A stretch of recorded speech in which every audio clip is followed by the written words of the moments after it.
Hi, Jeff here. This is the T.R.U Ball Inside Out release, and I want to step through some of the features that this release has to offer. This is brand new. I just got the thing. I haven't even shot it yet. I just got it today, and I won't get a chance to shoot it until tomorrow. But I have had time to get the thing out and tinker with it a little bit and figure out how some of the settings work. So I'm going to show you some of that right now. This is the paperwork that comes in the packaging. There's some very basic instructions here. I think if you go to the T.R.U Ball website, you can download this in the form of a PDF. I think it's pretty much the exact same document that you see there. But here's the release. So the first thing I noticed when I got the thing out of the box and started tinkering with it is just that it feels really well made. It feels like a well-made piece of equipment, well machined. It feels good in the hand. It really strikes me as a well-made piece of equipment. There are several several options to adjust the thing, and I want to step through and demonstrate each of those for you.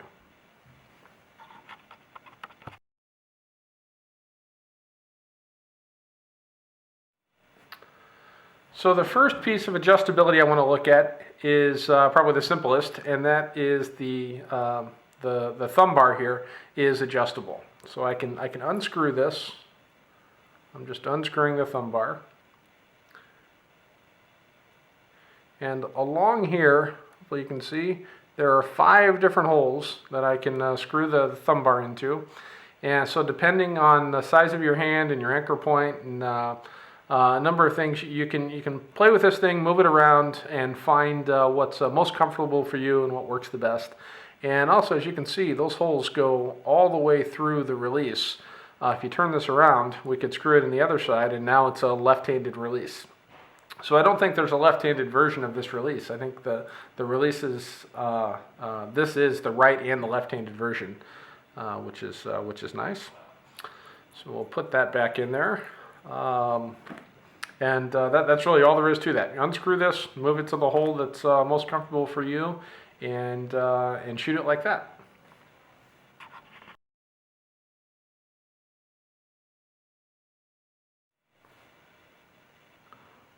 So the next thing I want to look at is the speed of the release. So I don't know if you can read that, but right there it says hot, H-O-T, and there's an arrow pointing that way.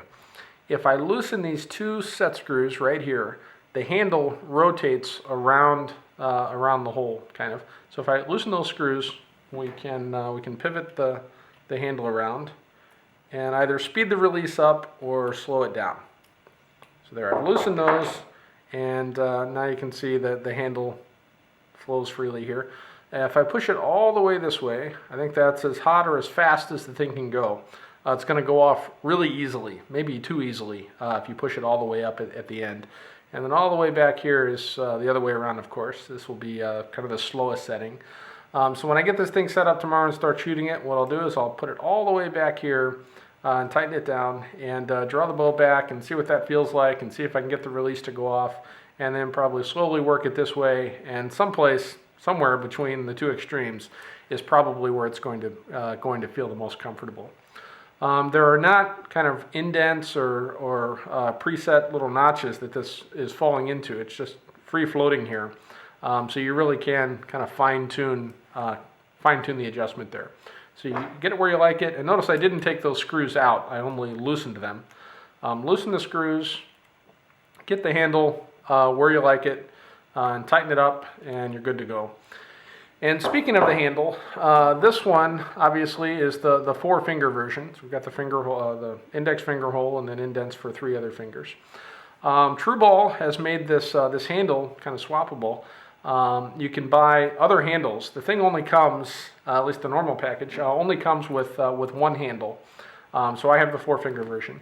There's a 3-finger version, which looks like that, right? We just get rid of that indent for the 4th finger. So the 3-finger version looks pretty much like that. There's a 2-finger version that gets rid of both of these. Then I haven't seen it in person, but I've seen pictures, and I think on the 2-finger version, this right here extends up quite a bit more. But there's a 4-finger version, a 3-finger version, and a 2-finger version. And then there's another version where the handle is pretty much, I think it's about as long as this, but there are no finger indents here. It's just one smooth piece of, this side is smooth, so it's one smooth bar that is about as long as this. So you've got, I guess that's 4 different options for the handle. You've got 4-finger, 3-finger, 2-finger, and then just the smooth bar. So that's nice that you've got those options.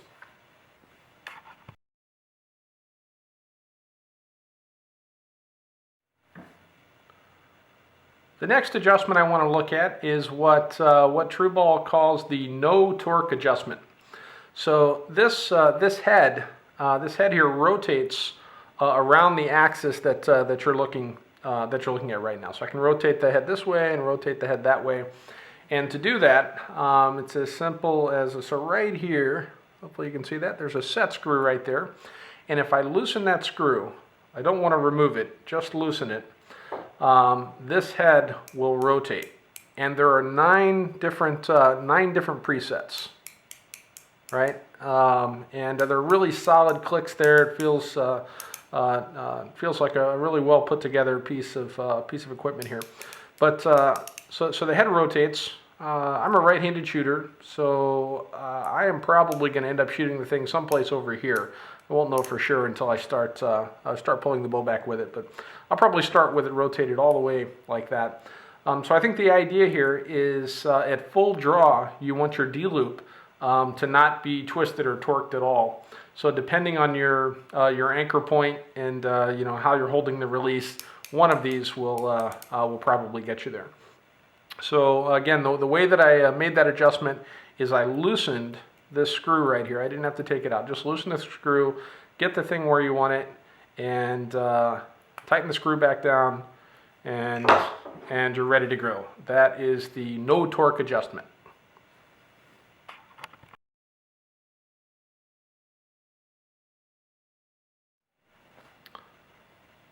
So the last adjustment that I want to look at has to do with the clicker. So this release can be shot with a clicker or without a clicker. And the way to control that is by removing this silver bar right here and rotating it 180 degrees. So there's a set screw right here and a set screw farther down in there, if you can see that, but there's 2 set screws. If I remove both of those screws and turn this piece around, put it back in there and then tighten the screws up, then we'll have a clicker. Right now it's set to not have a clicker. And right here, right across this bit right here, I don't think we're going to be able to focus. I don't know if you can see this or not, but there's a line, there's an indentation cut right across this bar at this end. If I want the clicker to be active, I need to rotate this around and put that crease down here underneath the head, and then we'll have a clicker. So as quickly as I can, I'll show you what this looks like. I've had these screws out a couple of times already, so I know they're fairly long screws. I think I've probably got it there, not quite. All right, here we go. It's just a set screw with an Allen head, nothing special there.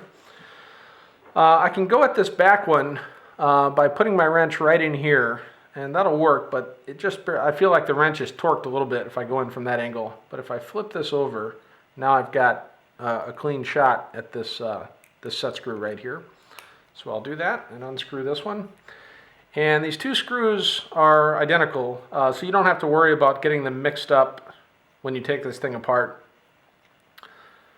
They're the same size and same threads and everything. So there we go. Almost got it out. All right, I've got both screws out. Now there's nothing holding this silver piece in. In fact, if I just turn this over and shake it, wiggle that around a little bit, that piece will fall right out. There we go, it did fall out. Let me show you what we're working with here. Is that little piece right there. Right here at this end of the bar is that crease. There's a crease cut right along the bar at this end, and there's not a crease at this end. The crease is over here. And the way this works, again, is if you put the crease is down, right? The crease is down in my hand right now. If I put it in this way with the crease towards the head, we'll have a clicker. And if I turn it around and put the crease up, put the crease facing up here, away from the head, we'll not have a clicker. So I'm going to put it with the crease down. We'll drop this piece back in there.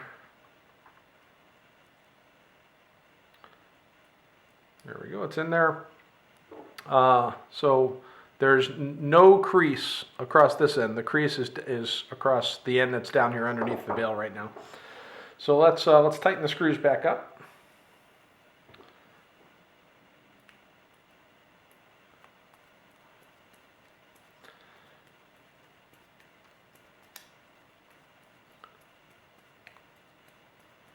And all of this stuff you want snug and tight. You don't want any of this stuff wiggling around and loose while you're shooting, but you don't want to over tighten any of these screws. Just snug everything down so nothing's going to rattle or wiggle around. Tight but not over tight, of course. Get this guy screwed back in there.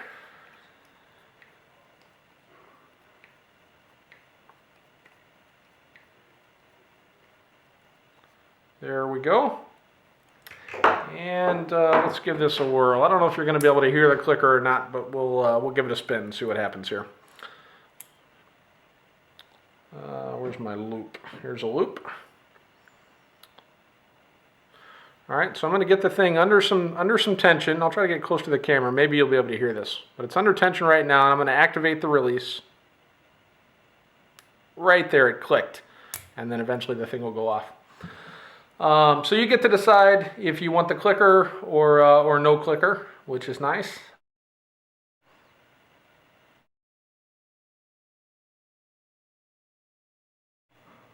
So that's the T.R.U inside out back tension release.